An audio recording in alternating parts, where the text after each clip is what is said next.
I want to know what we can do, the ISRM, can do in collaboration with you.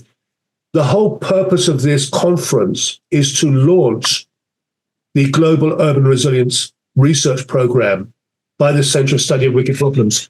I established the ISRM in 2018 with the help of a number of people.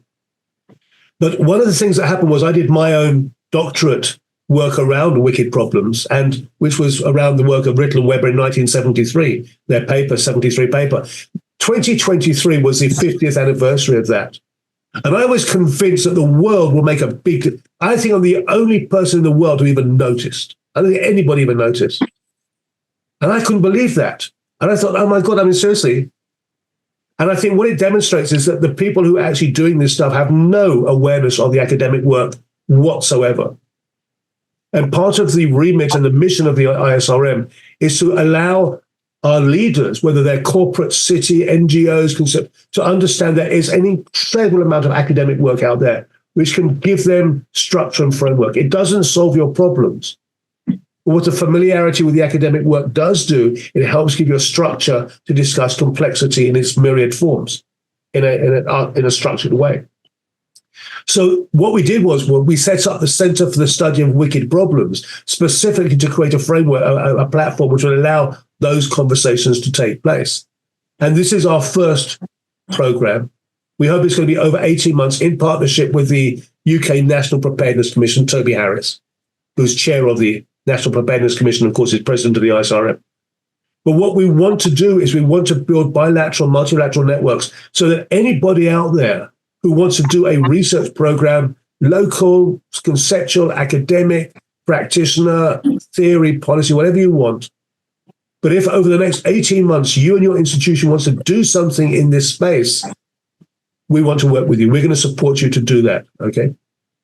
So as we finish off both this session, which has been fantastic, and the conference itself, which has been, in my opinion, fantastic as well, what can we as the ISRM do, and what can you do, and what can we do together?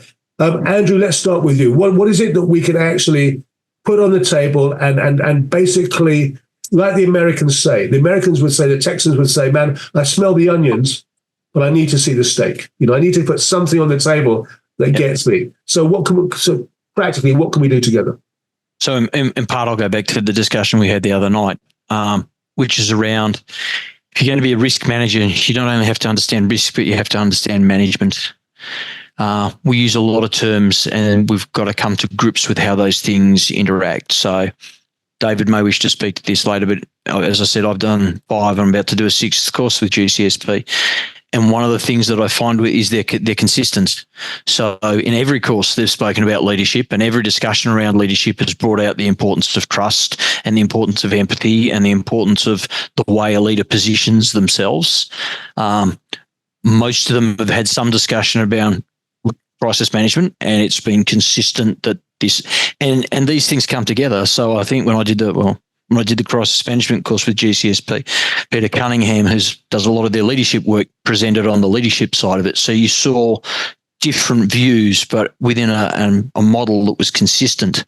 I think too often we have people who are out there that say, well, I'm a risk manager and I know all about doing matrices, which is great. Somebody's got to do that, but they don't understand how risk management fits into the broader context within which they work. They don't necessarily have the skills of a manager, including the ability to sell that idea. And you know, I love a good systemic risk whenever I can get hold of one, but that also requires that you understand systems theory and you think in systems. I've just recently seen a course that's a systemic risk course, but spoke all about managing risk systematically.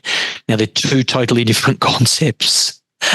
They're related, but they're different. And for me, I think if we could, as we move forward, there's got to be an understanding that if you're going to be a strategic risk manager or a tactical risk manager, it doesn't really matter, a crisis manager.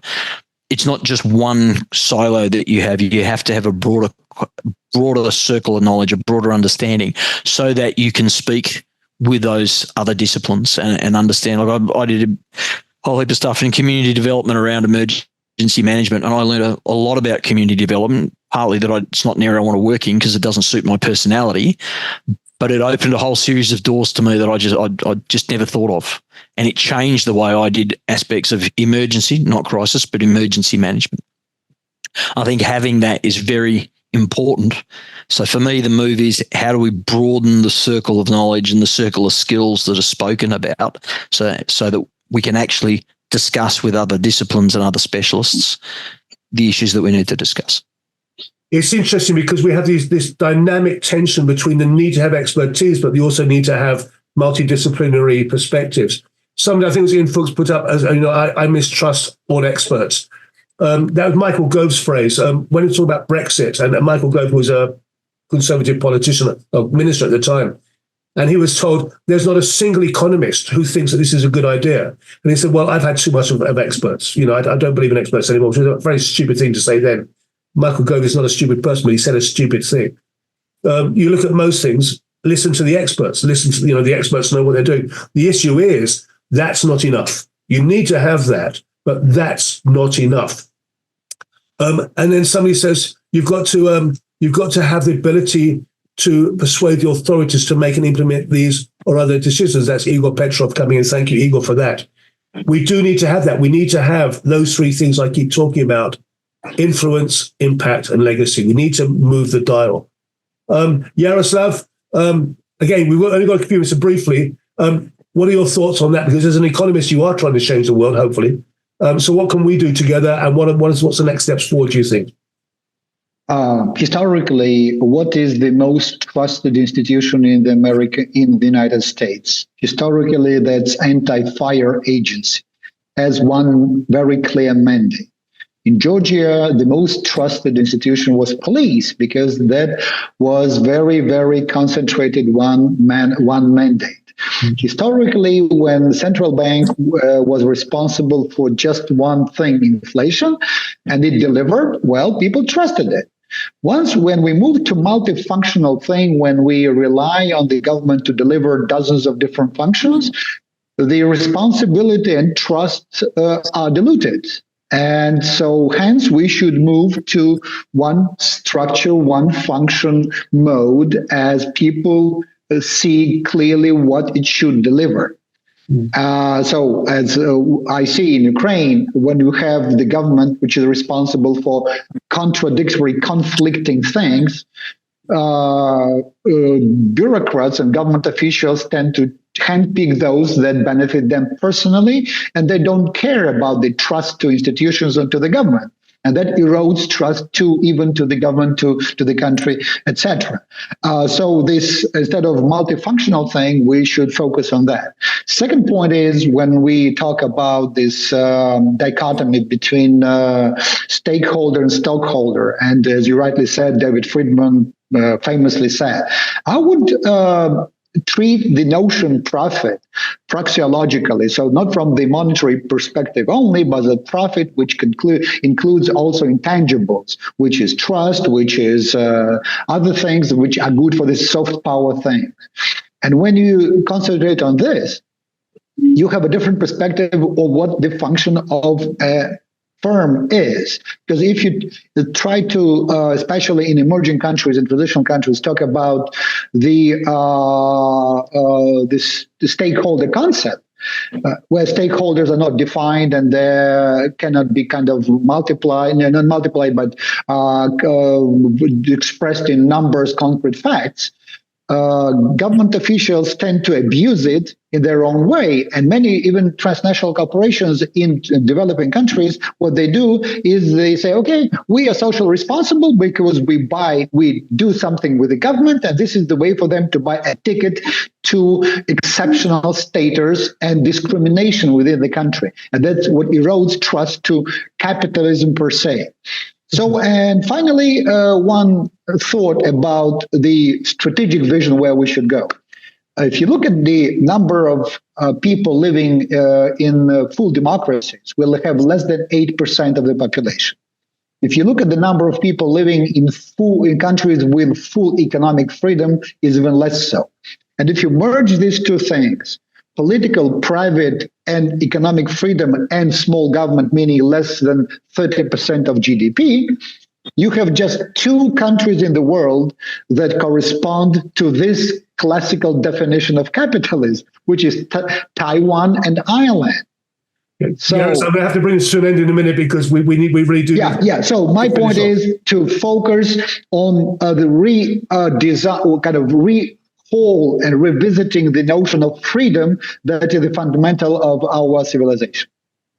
The fundamentals of our civilization. Well, that's a pretty good summation there. Thanks for that, Jaroslav.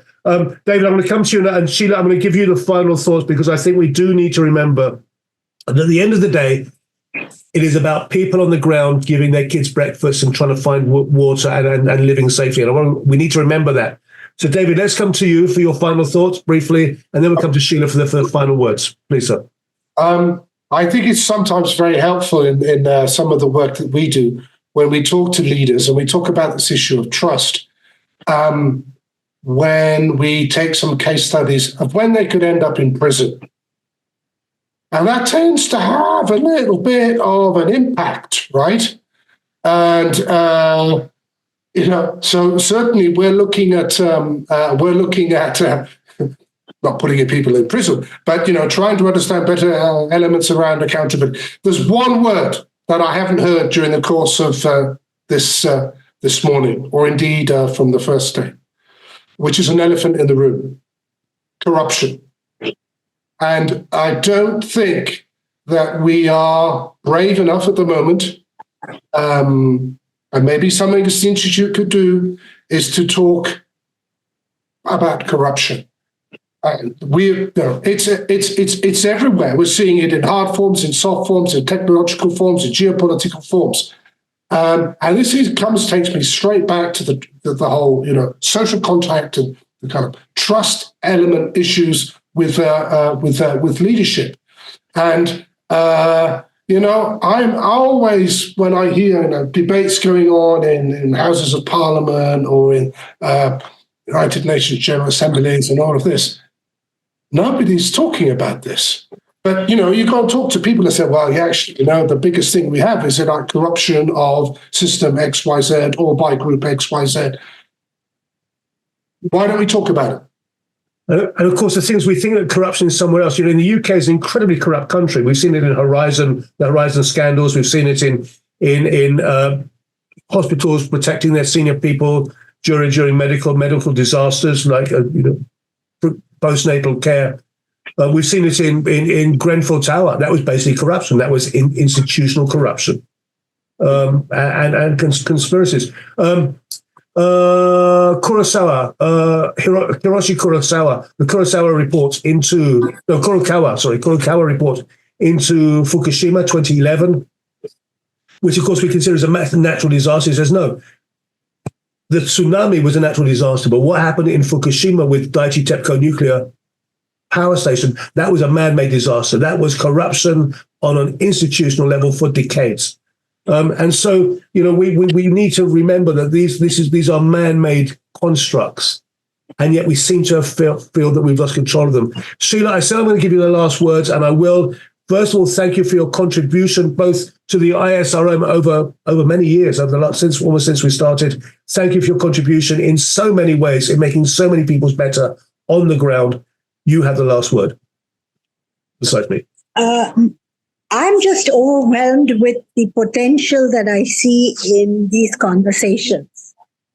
And I hope that you don't wait another year to do this, but do this more often and facilitate and support engagements between clusters of people who can put to something that is intensely local, but has global. Because what we are missing in today's discussion is all the global people talk to other global people, all of us who are working at local, but we don't challenge each other and expand the repertoire of our analysis, articulation, and experiences.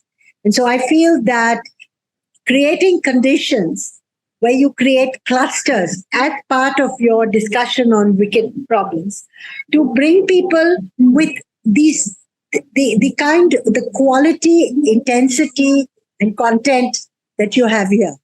And then look at your role to look at how you put this jigsaw puzzle together. I also want to tell you something very interesting. Do you remember that the first time we spoke, I got to know about Wing, who you work with in Indonesia. Wing and I are working together now on many different things, and we want to circle back to you because one of the things that Wing is doing is he's working with God knows how many engineering colleges to look at what is the new spectrum of knowledge that they need to have in order to address the dimensions of development and climate and to address the issues of inequity that we are all dealing with. So I'm just saying that I think we all have to circle back to looking at who can benefit from such dialogues, produce different types of explorations, generously connect people to each other. Because one of the problems that the present knowledge framework does is everybody clutches very close to their chest people and their Rolodexes or their address books because they don't share these things. And I think that you have the unique position to bring this wide spectrum of people together. And let's look at ways by which we produce this very rich, multiple helix of people to discuss this. And I would love to be part of all that. Sheela, you are a part of it, and we appreciate it, and we love you very much. Thanks for that. I mean, I think that the ISRM, it's very interesting because the ISRM was not designed to be what the ISRM is. It's developed that naturally, and we're very proud of what we're doing. I've got to say that we love what we do. We're proud of it. We think we are a young institution. We're 5 years old. We believe that we are genuinely an institution of influence and significance. We believe we have something to say which is recognized and acknowledged by the global community, which we're very grateful for. And we are more and more becoming a facilitating institute that, we give people a platform. So rather than doing stuff, we facilitate stuff. And we're moving forward. I would like to say thank you, David, to yourself, Jaroslav, Andrew, who's off screen now and is back now, and to Sheela, of course. I'd like to say thank you to all of our panelists over the last 3 days. I'd like to say thank you to the over 450 people from 54 countries who have registered for this for these things. I'd like to thank everybody who's put their comments in the chat box. I'd like to thank everybody. It's been wonderful. It's been really wonderful. But the thing is, what are we going to do with it? That's it. Because if we don't do anything with it, then it disappears into the air. And we at the ISRM are absolutely committed to doing stuff ourselves, but also to giving people a platform out there to do stuff. So if you are listening to me right now and you have an idea or in an institution or you want to do something, give us a call.